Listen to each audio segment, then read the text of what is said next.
Alright folks, buckle up because in Judge West's courtroom, mercy meets the law head-on. What you're about to see isn't just legal drama, it's real lives on the line, and every ruling could flip someone's future in a heartbeat.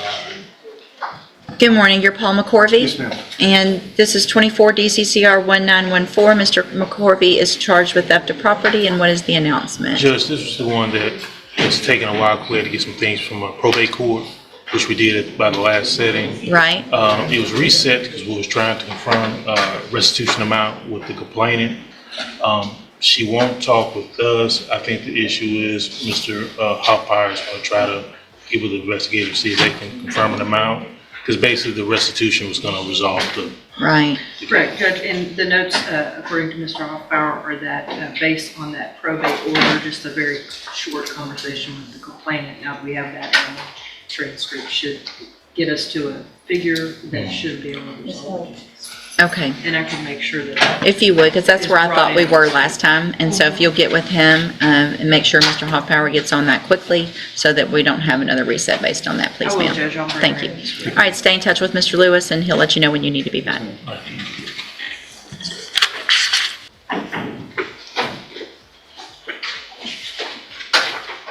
Good morning, you're Ashley Sanders. This is 24 DCCR 1650. We were waiting on audit. Where are we? Judge, I'm happy to announce, thank you for the court being so lenient with us and resetting this a few times. Mr. Wimberly is actually here this morning with his client, my complainant.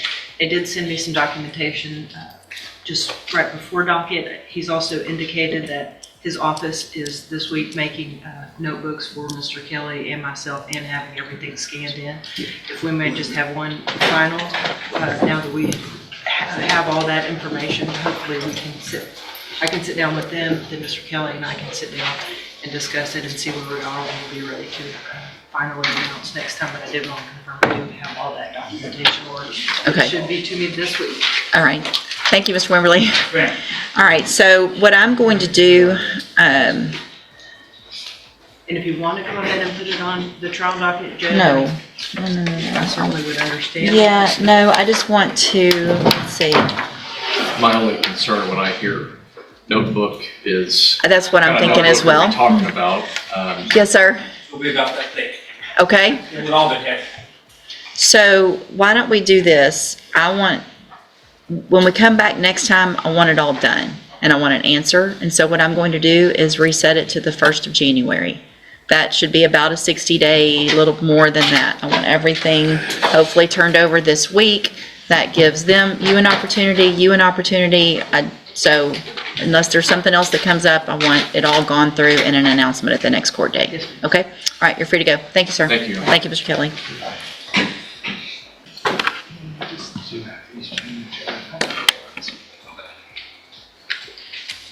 Good morning. Are you Ryan Hodge? Yes, ma'am. And Mr. Hodge is charged in cause number 24, DCCR 1167.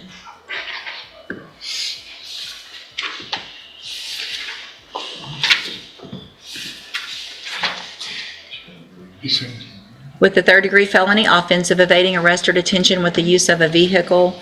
The indictment alleges a prior burglary from 2015, and then also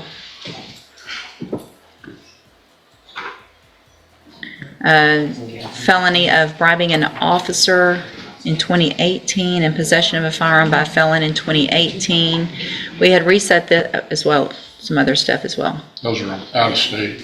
Yep. So what that means, though, is for punishment purposes, if Mr. Hodge, if you're found guilty by a jury, you would be considered a habitual offender, which means your minimum punishment, if you go to trial and are found guilty, is 25 years in prison, up to 99 years or life in prison. Do you understand?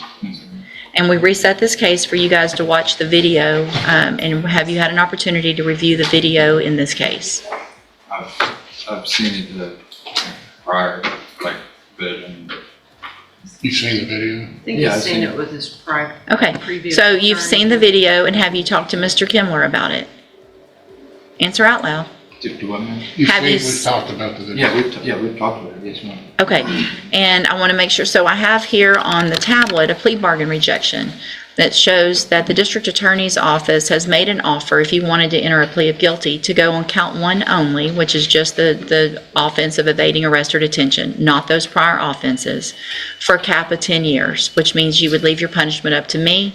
I can give you 10 years, I can give you less. It would depend on the information that was brought to me at a sentencing hearing.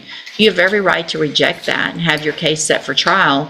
I just want to make sure you understand what your possible consequences are and what your options are. And do you understand all of that? And so I'm also making the notation here on that plea bargain rejection that I've admonished you as to what the minimum will be if you're found guilty, which is 25 years in prison. You understand? And you want to reject that and have your case set for trial. Yes, ma'am. I didn't want it. I was just speeding, driving. He's maintained his innocence. All right. Then I do want to make sure you understand that after today, I will not accept a plea agreement. I'll get your case set on the trial docket. There won't be a plea. We'll let a jury decide, okay? So, for any reason, we can look into it further, the facts and the evidence. That Well, that's what a jury's for. And so your attorney has discussed the case with the assistant district attorney. Their position is that it's an evading and they think they can prove that, and that's what we're going to go to trial. Okay? That's what a jury's for. All right? Fire on the other. No. All right, ma'am, you're Brianna Clanan. And will your client waive the formal reading of the indictment? She will.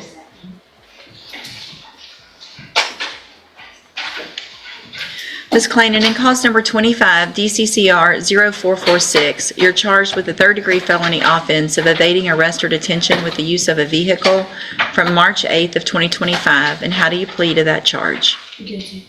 Are you pleading guilty freely and voluntarily? And are you pleading guilty because you did what they charged you with? I have here on the tablet some documents that have your signature on them that the state has marked as exhibit number 1. Before you signed these, did you go over them with Mr. Kimler? Do you fully understand them? And do you understand if I follow the agreement that you've made with the district attorney, you will be waiving or giving up any right to appeal? And it looks like the agreement that you've reached is for a 3-year deferred probation. There would be a $250 fine. I'll explain my scribbles, Your Honor. Oh, that's CCCR. There would be Yes, a there's dismissal miscommunication. in cause number 25 CCCR 1119, and this will run concurrently with 25 CCCR 1053. 1053. Is that your understanding? There should be another misdemeanor. It was refused. Oh, it's refused. Okay. And what are those The cases? dismissed one is resisting arrest, and they're all connected to this, Your Honor. Mm-hmm. The dismissal is a resisting arrest. The case to be pled is a DWI. Okay. All out of the same criminal episode. Let me look at something real quick. Oh goodness, I can't see that. If I test you this morning, will you be clean? Be honest. Have a seat in the jury box. Have a seat in the jury. Have a seat in the jury box. Let's get you tested. If the court is willing to accept it after the PSI. Okay, and she'll waive the formal reading of the indictment in each. Yes, Your Honor. So, Ms. Randall, in clause number 25, DCCR 0246, you're charged with a state jail felony offense of theft of property with previous convictions. And that one's from November 21st of 2024. The indictment alleges you were previously convicted of theft April 4th of 1984 and April 11th of 1985, both misdemeanors, which would get us to this state jail felony level. It further alleges that you were convicted of a non-state jail felony offense of theft April 10th of 1989, and then again November 12th of 1991, and then after that was final, October 10th of 1994. And how do you plead to that charge? And are those prior offenses true? Or prior convictions true, excuse me. Are you entering your plea of guilty freely and voluntarily? And did you plead guilty because you actually did what they've charged you with? All right, give me just a second to get this pulled up so I can make that notation. I think that was 1 through 5.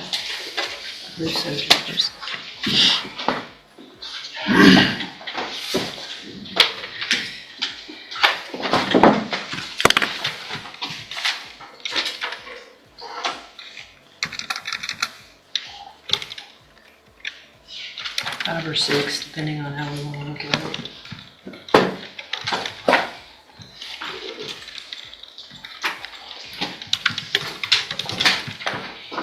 Find sufficient evidence to find you guilty in each of your cases. However, I'm going to reset your case so that the probation department can do a pre-sentence report. That'll give me more information about you, your cases, and then we'll come back later for sentencing. Anything that you think is important for me to know, make sure you get that information to Mr. Vasquez, and he will present it to me on your behalf when we come back. You need to stop and talk to probation on your way out of the courtroom today, and she's sitting at that desk right there. All right, we'll see you back at sentencing. Thank you, Judge. Yes, sir.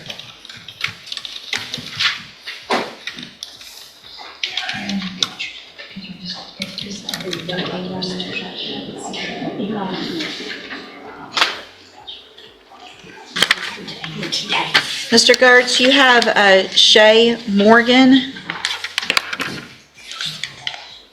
Good morning. How are you? Good. How are you? Hectic. Monday. It was supposed to be a slow Monday, and it's turned into the opposite thing. That's usually how it goes. Good morning. You're Shay Morgan? Yes, ma'am. And Ms. Morgan, in cause number 24, DCCR 2102, is charged with theft of property. And what is the announcement? Judge, we're going to ask for a regular resetting.